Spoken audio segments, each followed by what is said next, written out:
The British Empire. Episode 1. The Empire on which the sun never set. At no point in human history had the shadow of a single nation stretched across such vast lands.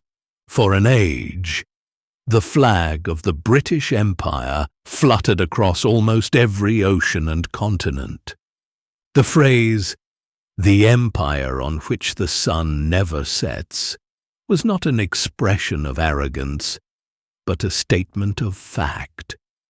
By the early 20th century, Britain ruled over more than 450 million people and 33 million square kilometers of land. The largest empire the world had ever seen. Yet behind this immense power lay ambition forged in colonialism, a system built on trade and technology, and an empire destined to collapse under the weight of its own creation. It was a story that united the world and divided it.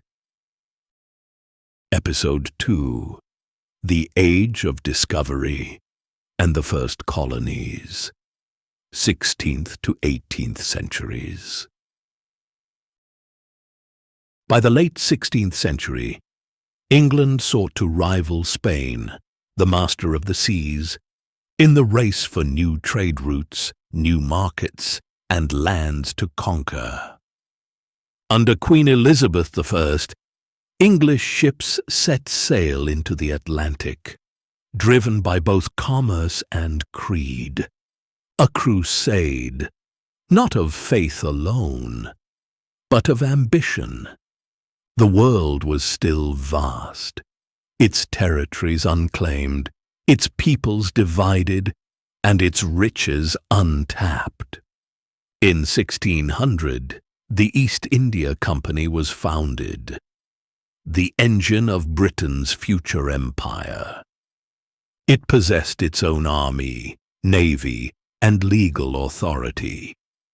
It was less a company than a sovereign power.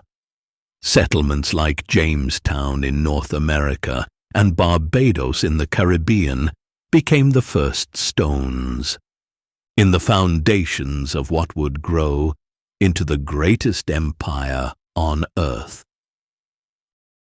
Episode 3. The Dark Side of the Atlantic. The price of wealth was written on a dark page of history. Across the Atlantic, the triangular trade became the hidden spine of Britain's economy. Men, women, and children were torn from Africa and sold as cargo to work the sugar and tobacco fields of the New World. Their suffering fueled the fortunes of London's merchants and bankers. In 1807, Britain outlawed the slave trade, and in 1833, slavery itself. But compensation was paid not to the enslaved, but to their owners. As the empire rose, its conscience echoed with a silent cry that would never be forgotten. Episode 4. The American Revolution and the Loss, 1775 to 1783.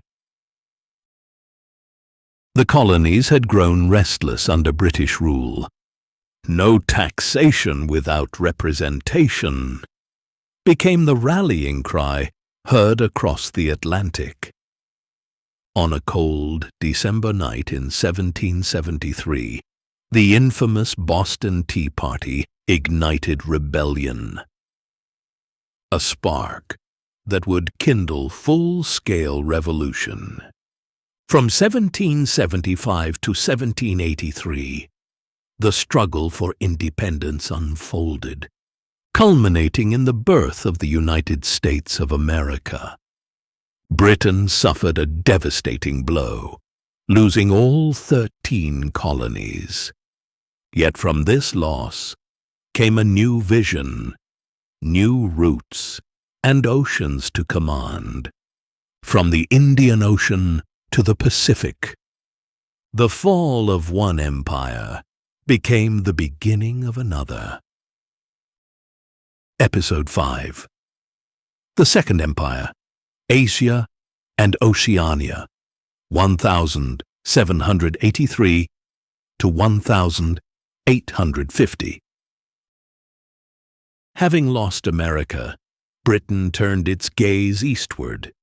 In 1788, the first fleet reached the shores of Australia, a new colony at the edge of the world. Its passengers were convicts, soldiers, and adventurers, driven by punishment or promise.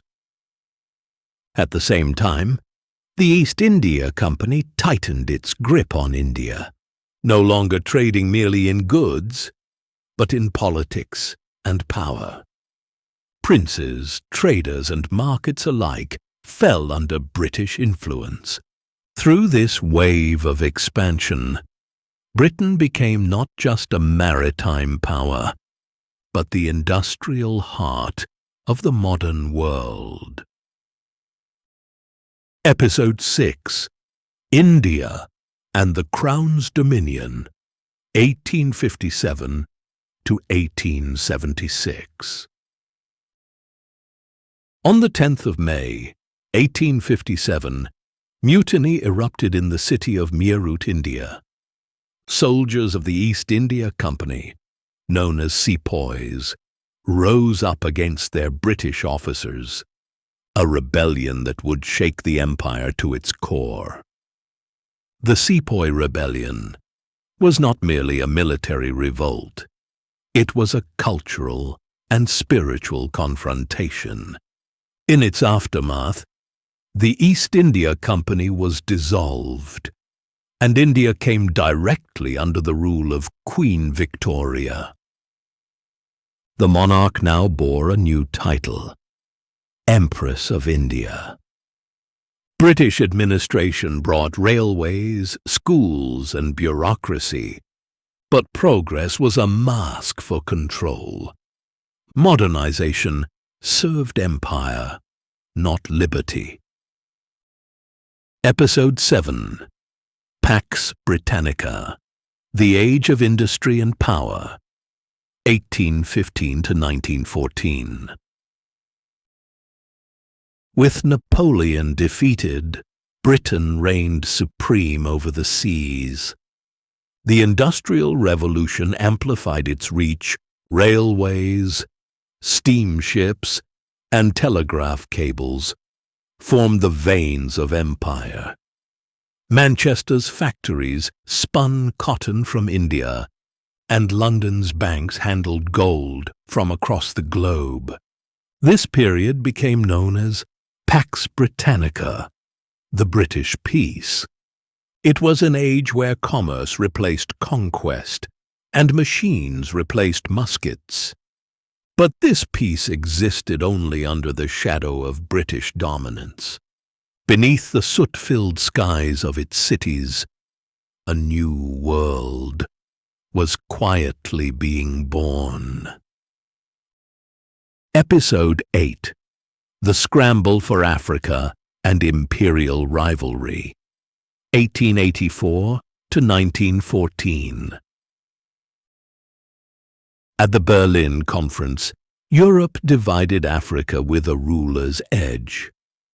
Britain sought a line of control stretching from Egypt to South Africa. Cecil Rhodes dreamed of an empire from Cape to Cairo. But that dream devoured lands and lives. Millions of Africans were displaced, enslaved, or killed as boundaries were drawn across their homes. By the end of the First World War, Africa's map had been redrawn by foreign hands. Britain's brightest age had also become the source of its darkest legacy. Episode 9. World Wars and the Fall of Empire, 1914 to 1945. The First World War marked the beginning of imperial decline. Troops from every corner of the empire fought and died in Europe's trenches, yet equality remained a promise unfulfilled. Barely 2 decades later, a man born in Braunau am Inn, Adolf Hitler, rose to power in Germany, leading the world into another inferno. The Second World War left London scarred and exhausted. Britain emerged victorious, but impoverished and overshadowed by new superpowers, the United States and the Soviet Union. In winning the war, the empire had lost its age. Episode 10: Decolonization and the Final Curtain, 1947 to 1997. In 1947, India's independence set off a chain reaction. One by one, nations across Asia, Africa, and the Caribbean broke free. By the 1960s, British Prime Minister Harold Macmillan proclaimed the wind of change. An era where empires crumbled and nations awoke.